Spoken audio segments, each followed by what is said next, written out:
দেখো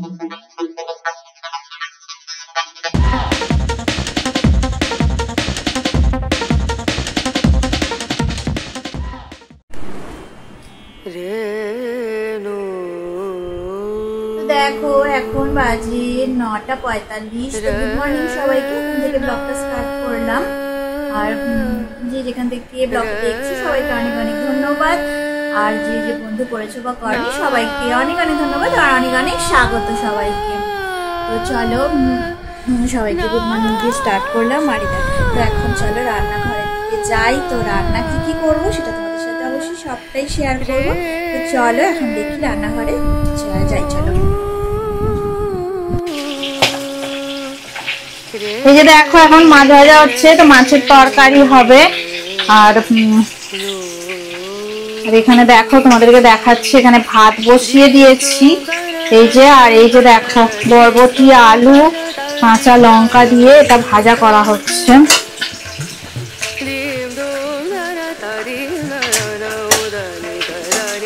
তিনটে গ্যাসে 3 দিকে সব বসিয়ে দিয়েছি। আজকে একটু সকাল সকাল রান্না করে নেব, এত গরমে না ভালো লাগে না, বেশি দেরি করে রান্না করলে না খুব কষ্ট হয় গরমে। তো এই যে দেখো বরবটিটাতে নুন হলুদ আর কাঁচা লঙ্কা দিয়ে একটু পেঁয়াজও দিয়েছি, এই যে দেখা যাচ্ছে। তো পেঁয়াজ দিয়ে ভাজা করে নিচ্ছি। আর এইখানে মাছটা হচ্ছে, কি দিয়ে করব দেখাচ্ছি তোমাদেরকে। মাছ ভাজা হয়ে যাক তারপর দেখাচ্ছি কি সবজি দিয়ে রান্না করছি। দেখো মাছগুলো ভাজা করা হয়ে গেছে। এবারে জিরে ফোড়ন দিয়ে একটু ঝোল করে নেব। তো কি ঝোল করছি দেখাচ্ছি দাঁড়াও। পটল আর আলু দেখো কেটে নিয়েছি, এই যে সরু করে পটল আলু কেটে নিয়েছি।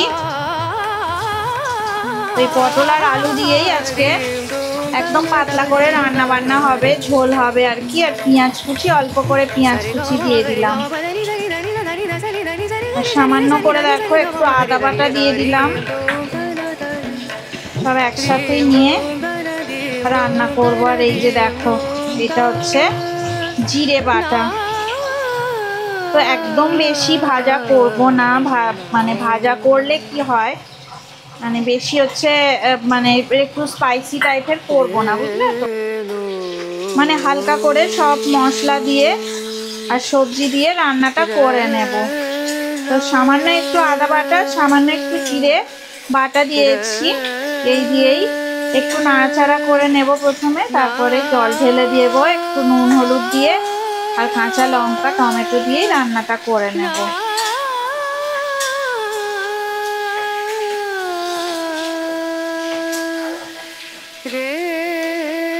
তো দেখো আমি দুটো কাঁচা লঙ্কা দিয়ে দিলাম।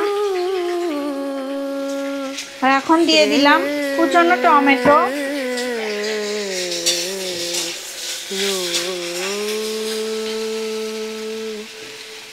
এবার দিয়ে দেব হলুদ গুঁড়ো আর একটু সামান্য লবণ দিয়ে একদম পাতলা করে ঝোল বানিয়ে নেব।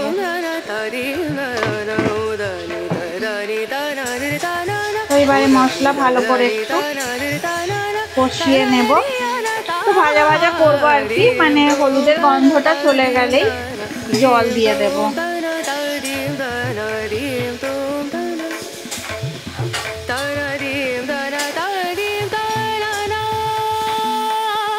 আর এইদিকে দেখো বরবটি ভাজা এই যে হচ্ছে, দেখো এই যে একদম রেডি হয়ে গেছে।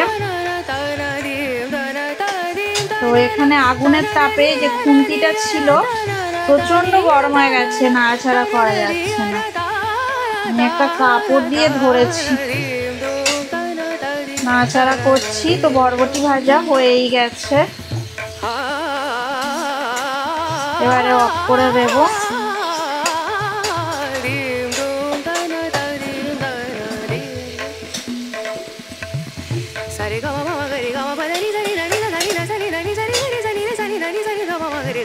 একদম রেডি হয়ে গেছে।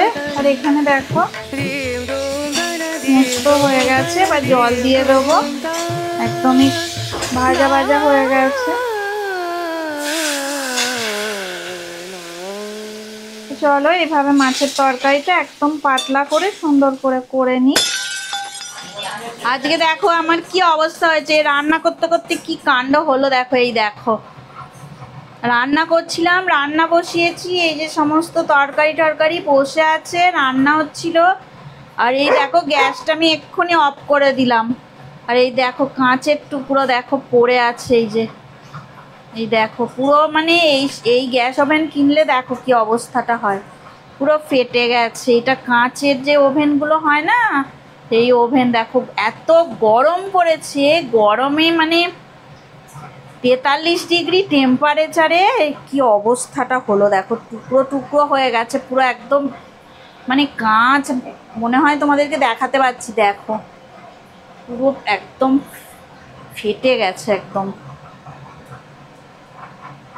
দেখতে পাচ্ছ কি অবস্থা, চারিদিকে ছড়িয়ে ছিটিয়ে এই দেখো কাঁচের টুকরো এই যে পড়ে আছে, এই সমস্ত এগুলো সব, এই দেখো কাঁচের টুকরো এগুলো এই যে ছড়িয়ে আছে, নিচেও পড়েছে, এই যে কাঁচের টুকরো, এই যে দেখো কি অবস্থা। এটা পরিষ্কার করতে হবে, এগুলো একদম পুরো ফেলে দিতে হবে এইটা। তো এই দেখো মানে গরম গরম মাছের ঝোল রেডি হয়ে গেছে। তো এই 3 পিস মাছ দিয়ে মাছের ঝোল করে নিয়েছিলাম পটল আলু দিয়ে, তো মাছ রেডি হয়ে গেছে। ভিডিওটা যদি ভালো লেগে থাকে অবশ্যই লাইক দেবে, শেয়ার করবে আর কমেন্ট করে আমাকে জানাবে তোমাদের কেমন লাগলো। তোমরা সবাই ভালো থাকো, সুস্থ থাকো, আর আমার ব্লগ এইভাবে দেখতে থাকো। সবাইকে এতক্ষণ ধরে যে আমার ব্লগটা দেখলে সবাইকে অনেক অনেক ধন্যবাদ, সবাইকে অনেক অনেক থ্যাংক ইউ। সবাই ভালো থাকো, সুস্থ থাকো এই গরমে। তো আজকের মতো টাটা, পরে আবার নতুন ব্লগ নিয়ে তোমাদের কাছে আবার চলে আসবো। ততক্ষণ তোমরা ভালো থাকো, সুস্থ থাকো, আর আমার ব্লগে আমার সাথে সব সময় থেকো।